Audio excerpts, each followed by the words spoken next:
I remember the days before everything unraveled as though they were part of another lifetime. Susan and I had been together for 6 years, and to outsiders, our marriage seemed almost perfect. We had invested time and love into building our home. When we decided to start a family, it felt like the final puzzle piece was falling into place. Our relationship wasn't without difficulties. My job often kept me away for weeks, and an unspoken loneliness lingered between us that we never fully confronted. Still, I believed we were strong enough to overcome anything. When Susan announced she was pregnant, I was ecstatic. The prospect of becoming a father filled me with renewed purpose, and I threw myself into preparations for the baby. We spent hours picking names, decorating the nursery, and planning our future. I even shifted to working closer to home to be more present for Susan and the baby. For months, it felt like life was on a perfect trajectory, but beneath the surface, things were already starting to crumble. It was like the scene from a nostalgic family painting. They're not the kind you'd see on a magazine cover. My mother in law stood on one side of the hospital bed, my mother on the other, both watching Susan nurse our newborn daughter. Although newborns aren't traditionally considered cute to parents and grandparents, they are perfect. I couldn't deny that our daughter was beautiful. Her skin had shifted from blotchy red to soft pink, and the waxy coating from birth was gone. Her head, once cone shaped, had rounded out, giving her a soft, angelic appearance. Thought she would grow up to resemble Susan, my wife of 6 years, the woman I had always considered the love of my life. As I watched Susan nurse our daughter, both our mothers offered unnecessary advice, but Susan seemed at ease, likely due to the parenting classes we attended that covered breastfeeding and newborn care. Stepping aside, a nurse and another woman entered. This is Ms. Jenkins from administration. She has the birth certificate application for you, the nurse informed us. In any other context, a woman nursing without a shirt while others handled paperwork might seem odd, but here it was normal. Take your time, finish nursing, Ms. Jenkins said to Susan. When you're ready, fill in the highlighted sections. Most of the details are in your hospital records, but we'll need your full names, ages, and a few other details. We'll handle the rest and send it to the courthouse. You'll receive a copy in a few weeks. Ms. Jenkins left, and Susan smiled at me, saying, Honey, why don't you fill in the details? I'm a bit tied up right now. I didn't return the smile. No, I think you should handle it later when you're not busy with the baby, I replied. Besides, we should wait until the DNA test results confirm if I'm really the father. If this were a movie, the sound of a record needle screeching would have filled the room. Everyone froze, and three of the four women stared at me, mouths agape. The fourth, the baby, was the only one not looking, but her cries filled the awkward silence as her feeding was abruptly interrupted. My mother in law spoke first. Furious. Are you out of your mind? Why would you suggest that? She yelled, glancing at Susan. His face shifted from shock to anger. How dare you accuse me of having someone else's baby? What kind of person do you think I am? Susan retorted, her voice trembling. Then she hesitated, forcing a weak smile. Oh, I get it. It's April Fool's Day. This is just a joke, right? Well, it's not funny, but her body language told a different story. She was genuinely shocked. I stood my ground. I'm serious, I said coldly. There's a real possibility I'm not the father. Susan's face fell. How could you think I'd cheat on you? Have I ever given you any reason to doubt me? Name one time I've made you suspect I'm seeing someone else. Ignoring her question, I pressed on, so you're sticking with your usual response of deny, deny, and you're doing it with a straight face. I'm impressed. I turned to my mother in law. Maybe I should move the car seat from my car to yours so you can take Susan and the baby home. It would be good if you could stay with her for a while. You've both offered before, but we insisted we could manage. Now she could really use the support since I won't be around. As I moved to leave, my mother's firm voice stopped me. Stop right there, Jason Lewis Funno, she commanded. I turned slowly to face her, bracing for what was coming. My mother and mother-in-law exchanged worried looks, while Susan broke down in uncontrollable sobs. No, you can't leave us. You're Connie's daddy, Susan cried. Addressing her directly, I said, I know I'm supposed to be the daddy, but am I actually the father? There's a difference. My mom's piercing voice snapped me back to attention. She closed the gap between us, grabbed the front of my shirt, and locked eyes with me just as she did when I was a kid. What's wrong with you, Jason? You can't back out now. You were thrilled when Susan told us she was pregnant. You've been all ears and reading baby books, buying and setting up the nursery. So what's with this sudden change? I took a deep breath. I've had an epiphany, I admitted. I'm not as excited about this anymore. I'm sure you've noticed. My mother-in-law, Tony, spoke up. Hey, Tony, we've all noticed you haven't held Connie or even really looked at her. We thought maybe the reality of becoming a father was just hitting you. What's going on? I replied with conviction, if that baby is mine, I'll do everything to be a great father and take care of her. My intensity made both my mother and Tony take a step back. I had been fully committed, but everything changed last week when I found out I might not be the father. I won't bond with a child I won't be raising. The outcry of what echoed from all three women at once. If she's mine, I'll take care of her. But if not, Clive Adams can step up for his own kid, I said loudly. At the mention of Clive's name, Susan's voice rose in protest. Clive and I never did anything. We've never even been physically involved. How can you accuse me of that? As I moved closer to the foot of her bed, my mother and Tony exchanged looks, their eyes shifting between Susan and me. Really? Are you still going to deny the affair that lasted almost 6 months and ended only 7 months ago when you found out you were pregnant? I asked. From what I heard, he told you to make sure I never found out. Susan's face turned red. No, we did not. Anyone who says otherwise is lying. She shot back. Tony's voice rose as she demanded, who is Clive Adams and who told you about this so-called affair? I want to know who's spreading lies about my daughter. Ignoring the first question, I responded to the second Clive Adams himself told me. I said calmly. Before Tony could react, Susan, perhaps due to her stress and exhaustion, blurted out, Clive would never say that. He promised. Tony's eyes darted between Susan and me, grasping the slip. I need to know exactly what you know, she insisted. I hesitated before responding. Clive confessed everything, but to be fair, he was under a lot of stress at the time, and he let it all out during a screaming fit. Susan's voice trembled as she tried to dismiss my claim. That's nonsense. Clive was fine when he called me yesterday to check on me and the baby. The recent delivery was taking a toll, and she didn't seem to grasp the significance of her admission, but her words hit hard. Tony seemed to deflate a little, while my mum watched wide-eyed, taking in everything. So you're still talking to your old flame? I said, did he give you more tips on how to keep me clueless about him possibly being the father? Susan broke down, sobbing uncontrollably, and two nurses rushed in. We were so careful. There was no way you could have known, Susan cried. She's just overwhelmed. I told the first nurse, who eyed me suspiciously, seemingly protective of Susan. We were just discussing who to list on the birth certificate, I explained. She wants me to put my name, but I'd rather wait until we know if I'm really the father or if it's the guy she was seeing when she got pregnant. The nurse's expression shifted and she focused on comforting Susan. Miss Funno, let's calm down and use your breathing techniques from labour. Cheryl will help if needed, but let's try to keep things natural so nothing passes into your milk, she urged, guiding Susan through deep breaths. As the nurse worked to soothe Susan, I hadn't noticed my mom and Tony approaching. You need to explain what's going on, my mom said sharply, a tone uncharacteristically stern. She'd only spoken this way twice today, making it clear that something significant was unfolding. Tony added, I need the whole story, the when, what, and how. This is completely unexpected. I sighed, irritation building as I looked at both women. It should be clear, I replied, growing frustrated at being the focus of their anger rather than Susan. She was involved with a co-worker when she got pregnant. At least one other man besides me. Who knows if there were more? Susan would seem near a breakdown just moments earlier. It pulled herself together surprisingly quickly. We were so careful, she murmured, desperate. How did you find out? My mom and Tony looked at me, eager for an explanation. Yes, you were discreet.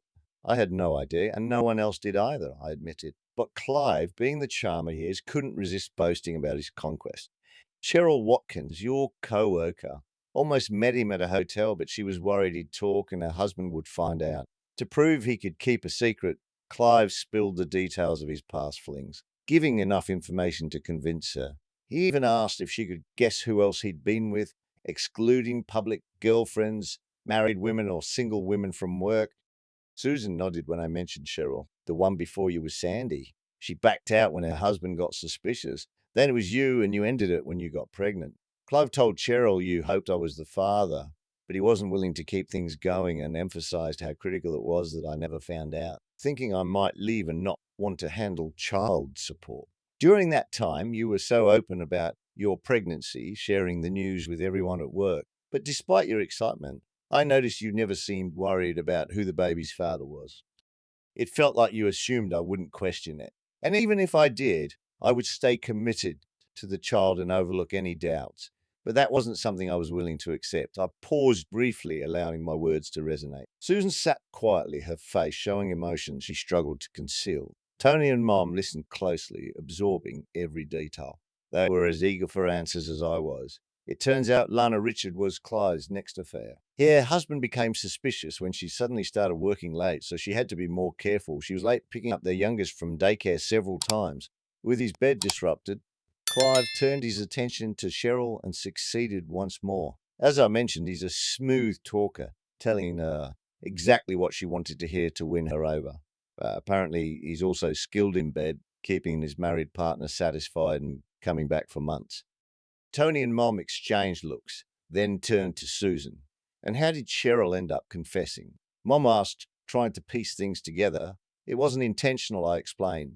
Cheryl's quite vocal during intimacy, I added, making Tony cringe. She accidentally called out Clive's name in the heat of the moment. Her husband Steve pressed her about it, and she confessed. I chuckled, recalling the story Steve had shared over a beer. Cheryl wasn't into primal noises like Susan.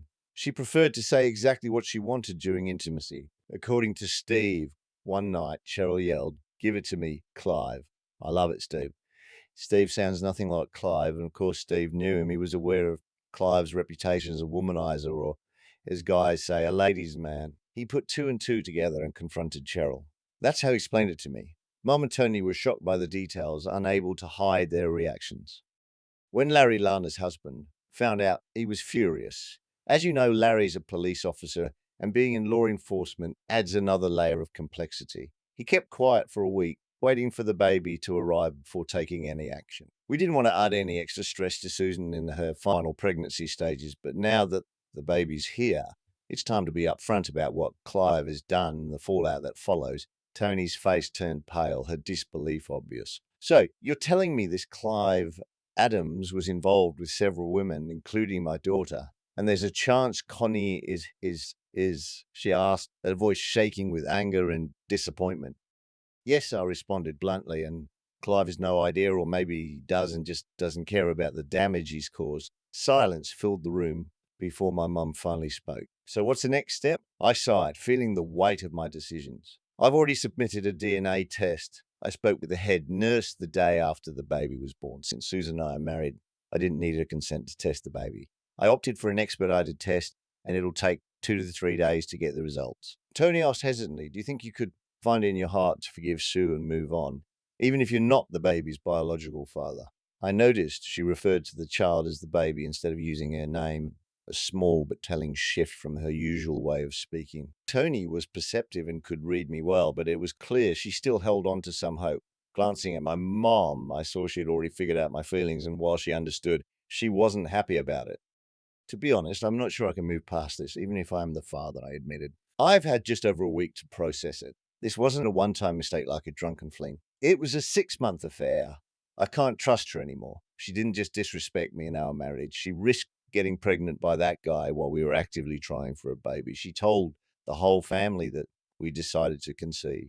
Her continued affair with Clive shows me she didn't care who the father of the child was. Have you considered couples therapy? My mum interjected, possibly trying to cut off any arguments from Susan's family. And remember, the baby, it's not her fault. That little girl will need a father, even if you're not her biological dad. You could still be her daddy. I sighed again. Like I said earlier, Mum, I doubt therapy will help. What I really want to understand is where I went wrong as a husband. There had to be something I did or didn't do that led Susan to betray me. It's not like she was looking to replace me. Clive's a known womanizer.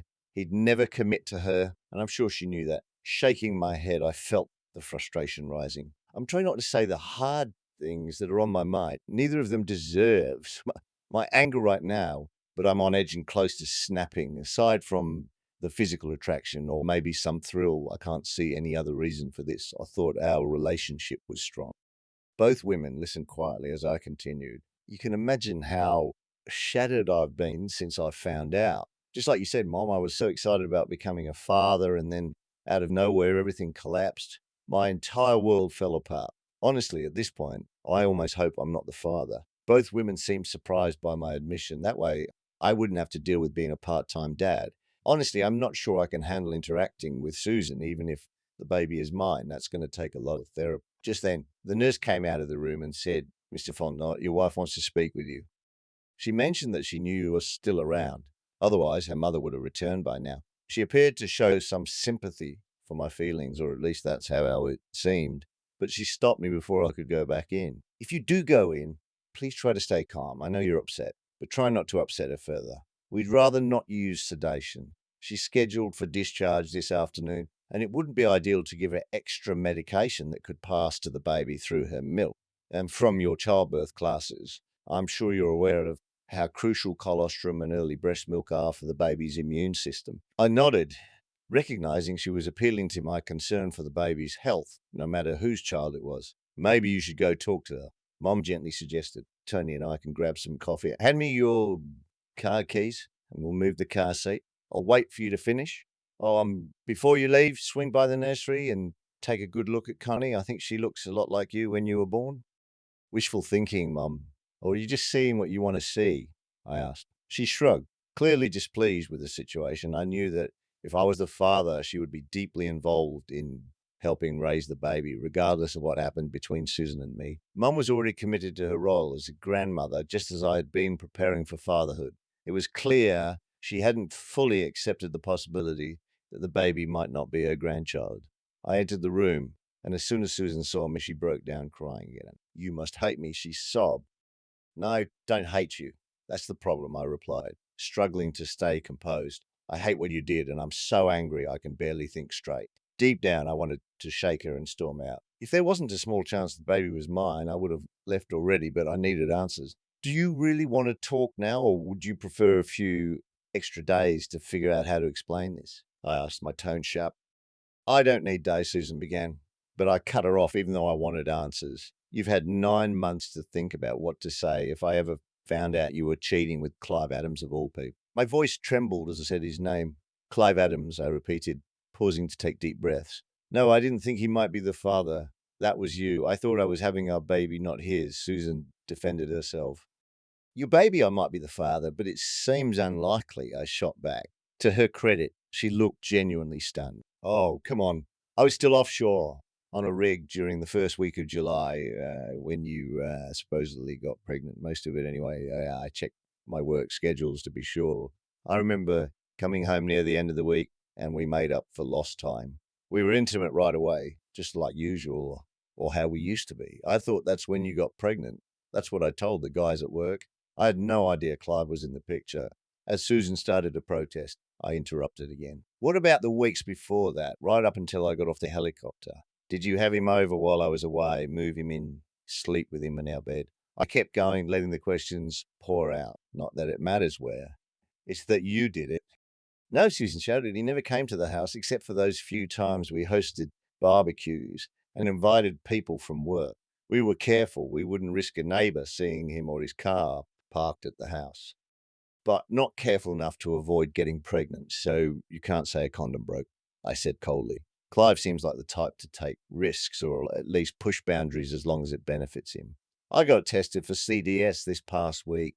I suggest you get screened too, I added. Susan muttered softly. That was part of my early pregnancy exams. I was a bit surprised as I didn't think that was standard. I told my doctor I wanted to make sure you hadn't caught something while you were away for work. She admitted sheepishly. I felt my face flush with anger. So your Objian thinks I might have been the one cheating, and instead of telling the truth, you let her believe that, I demanded. I had more questions and needed answers. Why did you cheat? And why with him? Why would you risk getting pregnant by Clive? Why not just go back on birth control and pretend you wanted to wait longer to have a baby so you could be with him without the risk? Susan looked down. I don't know. I was lonely. You were gone a lot. I was aroused and Clive was there. We started talking, and before I knew it, we were already involved. I knew he wasn't looking for anything serious. She hesitated, clearly struggling with the next part. As for why I didn't go back on birth control, I was already seeing Clive before we decided I'd stop taking it. He refuses to use condoms, so I'd shower afterward to reduce the risk a little. I know it wasn't the safest method, but I thought it was the best option. I muttered sarcastically, keeping your legs closed would have been a better option. Susan looked stunned. and I hoped she wouldn't shut down before I got more answers. So you cheated on me for about 4 months before getting pregnant and then kept it going for another 2 months after. I asked, pushing the conversation forward. Susan nodded. I suspected I might be pregnant, but I didn't want to stop until I was sure. I justified it by thinking if I was already pregnant, it didn't matter if I kept seeing him. She winced at her choice of words. Clive ended things after I told him about the baby, she admitted. He didn't want to risk you finding out and having to be responsible if the baby was his. So you two talked about your options, I said. Yes, we both thought you'd never suspect that Connie wasn't yours, she said quietly, and there was a good chance she wasn't his, especially since you came home that first week in July. We were together the whole time, and I didn't see Clive at all when you were home, she added. She had a relationship with Clive while I was away, working to support and the life we wanted. Was it out of resentment because I wasn't around? I asked, trying to piece it all together, almost blurting out a harsher question, but holding back. Susan quickly shook her head, trying to dismiss the suggestion. No, it wasn't like that, she insisted. It was purely physical. I felt desire when you were away. Clive and I only had physical intimacy when you were out of town. We met at his place 3 or 4 evenings a week. We were cautious. I didn't stay overnight every time and tried to make it seem like I was mostly home. We never showed any affection at work that would hint we were more than just friendly colleagues. Her words sounded rehearsed, as if she had been justifying it to herself for a long time. And no, he's not better in day, and he's not better in bed, she added, sensing my unspoken questions. We didn't do anything you and I don't normally do. It's just that he was there when you weren't. It was fun and exciting. That's the best way to put it. And no, I didn't do it to get back at you. It was something I did for myself. Her honesty stung. It felt like the affair had become something she had rationalized for her own satisfaction. I clenched my jaw.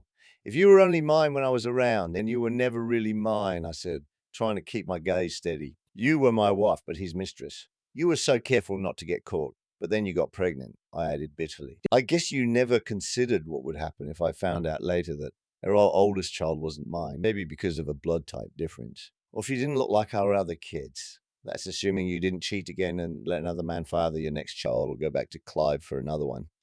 Susan shook her head frantically. No, I promised I'd never cheat on you again. And I knew once you bonded with Connie, you'd never leave her, even if she wasn't biologically yours. Just look at how you've already been with her. You're completely dedicated to that baby. Even Clive agrees. A few points for you, I guess I said sarcastically. You and Clive kept discussing the possibility he was the father. You mentioned he called yesterday to check on you, and it's clear you two talked about how to handle me, keeping me in the dark and planning for my reaction. Susan started to fidget, clearly uncomfortable. And the key word here was, as in, I was invested in being that baby's daddy, I said coldly. Both moms noticed I haven't held her once. I haven't changed a diaper, swaddled her, or even taken more than a quick look at her from a distance. I'll make an effort to change it if the DNA test shows I'm the father after all. I looked her straight in the eye. Let me ask you something. Did it ever really matter to you whether I was the father or Clive? Susan didn't deny it. Of course, I wanted you to be the father, she admitted. But once I found out I was pregnant, I just wanted the baby. I knew she'd be adorable and you wouldn't suspect anything. You and Clive don't look that different. Same hair color, similar build. You'd be her daddy and it wouldn't matter. I felt a wave of bitterness rise inside. You know, I've been cutting back on my time offshore. I gave up some of that big bonus money and started spending more time in the office, managing things from there. I even took a pay cut. You seemed happy I was home more, or at least that's what I thought, if my being away was such a problem. You should have spoken up long ago. All you had to do was ask. Everything I did was for you. Susan began crying again, but this time it didn't affect me. Well, that's about to change. If I'm not the father, I'm getting back to leagues. I'll stay out there until I find a woman who actually wants to be with me and only me, not someone who can't keep her vows or her legs closed when I'm not around, I said angrily. Her tears continued, but they barely registered with me. But I need you to help take care of the baby. She sobbed. We're a family. What about us? We've done so well these past 7 months. I've been a devoted wife. I haven't looked at another man since then. We could try counseling. Right now, I'm not sure there's still an us. We'll figure things out if the DNA test shows I'm the father. But for now, I'm not staying here Not until I get those results. I've already packed up the things that matter to me. Her face showed pure shock as she stared at me in disbelief. Where will you go? She asked softly, her voice trembling with fear. I've rented an apartment. I arranged it last week. I wanted to wait until the baby was born before leaving, I said coldly. Tony will stay with you for now. And maybe my mom will help too. She's hoping it's a grandchild. With that, I turned and walked out of the room.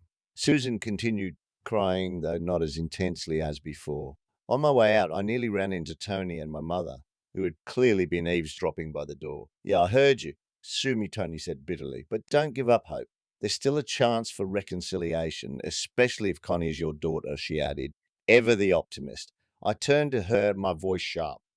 Really, you claim you were listening, but did you miss the key point? Like the fact that she never once apologized for cheating. She feels no guilt. She just justified it by saying she was lonely and aroused, as if that excuses anything. She didn't even care whether I'm the father or not. She just expects me to deal with it and accept everything. That's just disgusting. Tony looked stunned by my intensity, her eyes filling with tears. Mom stepped in, trying to calm things down. We moved the car seat and secured it. She said gently, I'm going to pack a bag and stay for a few days. Even if you're not the father, Sue has been like a daughter to me for the last 6 years. I can't just abandon her, not yet at least. But don't get me wrong, I don't condone what she did. I'm angry too. If she hadn't just had a baby, I think Tony and I would both tell her how foolish she's been. I nodded, appreciating her honesty.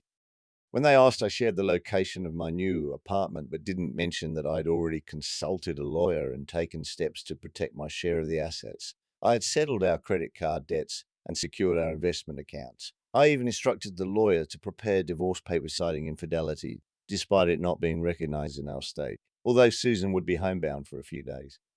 I couldn't risk her accessing our finances online, so I took precautions. I was almost certain our marriage was beyond saving. The small bit of hope I had based on the happiness we'd once shared was completely gone. Trusting her again felt impossible.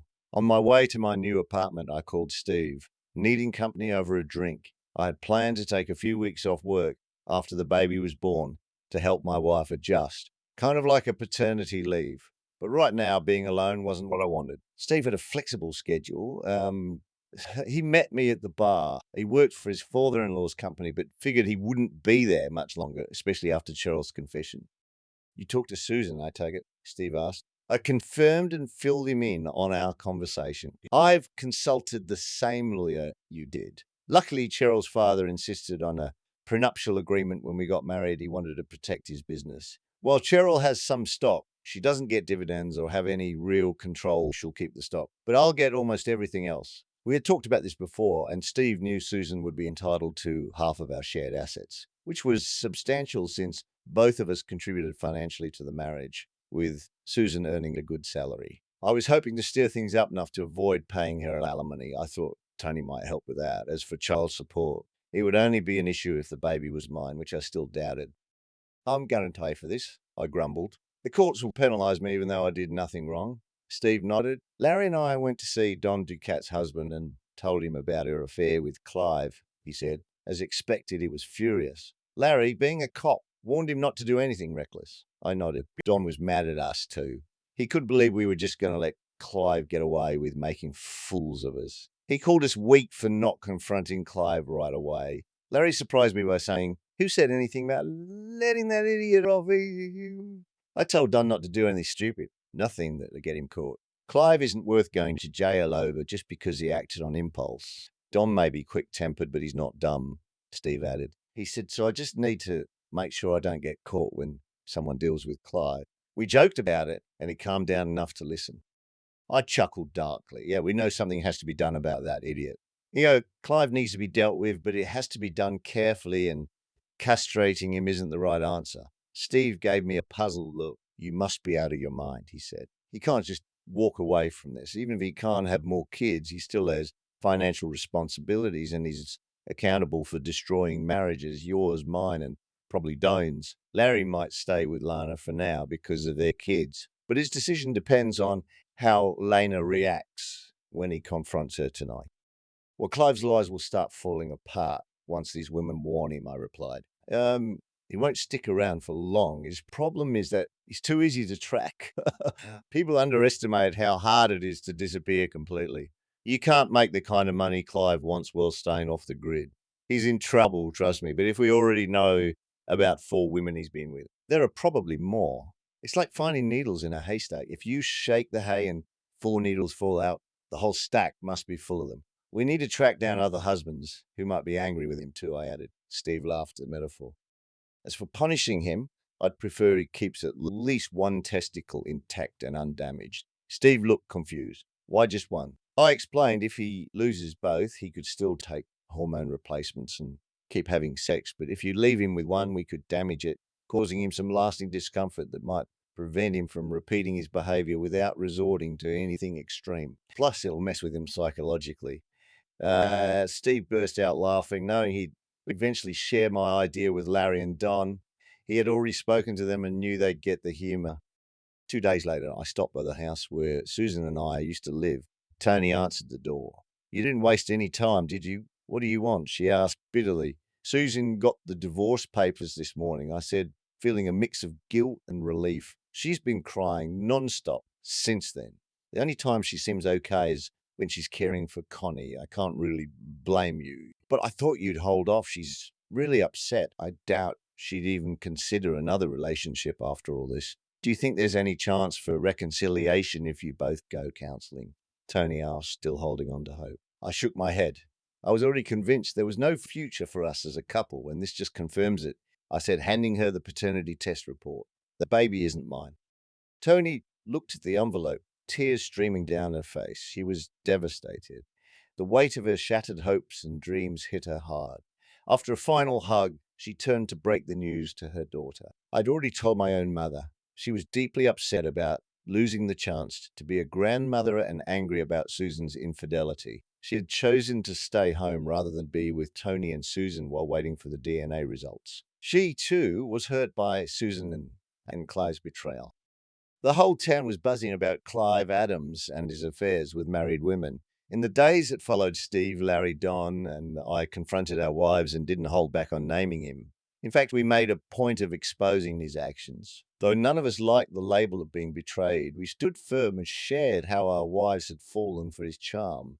Clive's strategy seemed to involve bragging about his past conquests to Cheryl, and the other women were swayed by his smooth. Despite their seemingly happy marriages, they were drawn in by Clive's allure and enjoyed what he had to offer. As his affairs became public knowledge, fathers of babies born to women linked to him started demanding paternity tests. I later heard about 2 more children he fathered. Suspicious husbands began questioning their wives about their activities, and some couples even sought counseling. The full extent of his actions remained hidden until he confessed directly to the police. You'd think someone living the life Clive chose would keep his assets liquid, ready to flee at a moment's notice. But instead of converting his high income into cash, stocks, or easily transferable assets, Clive decided to buy a house and invest in multiple real estate properties. Even his home furnishings were extravagant, with valuable artwork on the walls, alongside the typical hunting and fishing gear common in our area.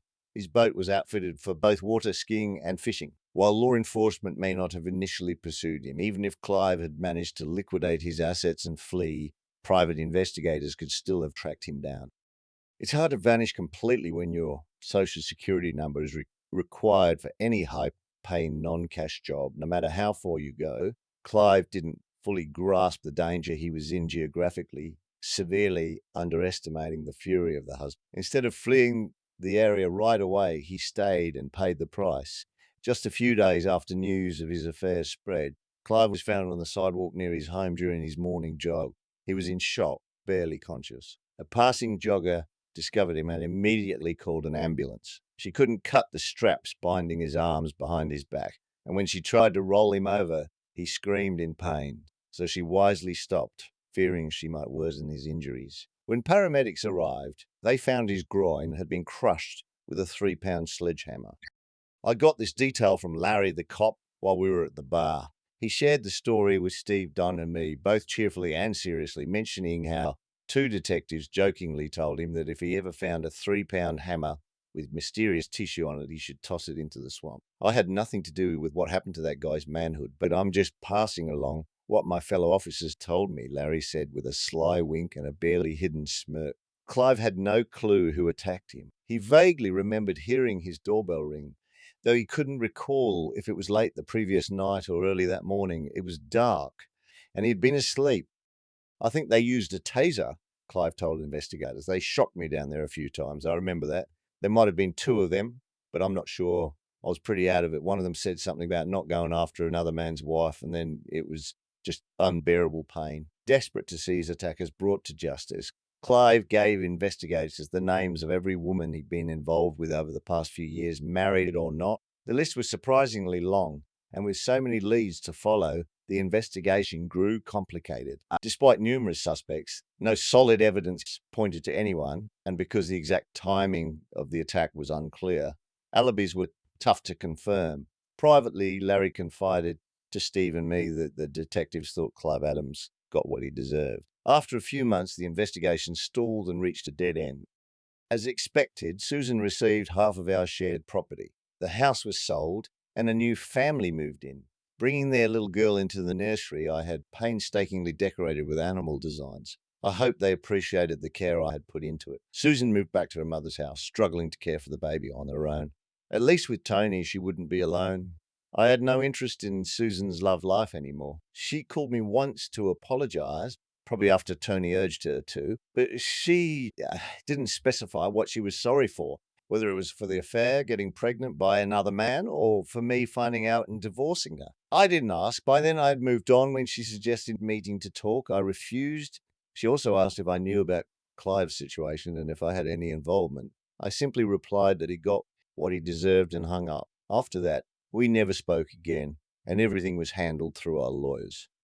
I often wondered how much Susan would spend trying to legally force Clive to pay child support, knowing he wouldn't do so willingly. She'd eventually get it, but hiring a lawyer would drain her savings. They was facing several similar lawsuits, and I heard steps were being taken to prevent him from selling his properties. Between his medical bills, legal fees, and child support obligations, he wouldn't have much left, assuming he could even keep his job. 18 months later, at 3 a.m., I stood leaning against the lower rail of the Econ 6th and 26 rig in the Gulf of Mexico. The cool autumn breeze was refreshing, and my lightweight windbreaker kept me warm. It was one of my last routine visits to the rigs. I had met a woman and decided she was worth pursuing. We had a great connection, and while I wasn't sure where it would lead, I was open to the future. It was time to accept the job offer at headquarters that I had turned down twice before. As I unzipped my jacket, I felt the weight of the lump hanging over my belt. Its persistence puzzled me, though I had tried to get rid of it many times. I couldn't bring myself to let go. The risk of keeping it made no sense, yet it gave me a strange comfort, like I had reclaimed a part of myself. Without further thought, I pulled out the heavy hammer from its hiding place and threw it into the sea. After that moment in the hospital when I walked out on Susan and Connie, the world seemed to slow down. Everything felt detached, like I was watching my life play out from a distance, unable to control anything, just a bystander to the wreckage I'd helped. The days blurred together, each one feeling heavier than the last. Work was my salvation, if you could call it that, but even the rig, which had once felt like a second home, became a place where I couldn't escape my own thought. I rented a small apartment not far from the house where we used to live, a cold, impersonal place like a motel room you stay in for a few nights and then move on. I didn't furnish it much. What was the point? I spent most of my time away from it anyway. If I wasn't at work, I was at the bar nursing beers and my wounded pride. It's funny how things fall apart all at once, like a dam bursting after the smallest crack. Susan and I had been good, hadn't we? Or was that just my version of the story? Maybe I'd been blind all along, ignoring the signs because I didn't want to face the truth that our marriage had fractured long before Clive slithered his way in. For weeks after leaving, I debated whether to see Connie again.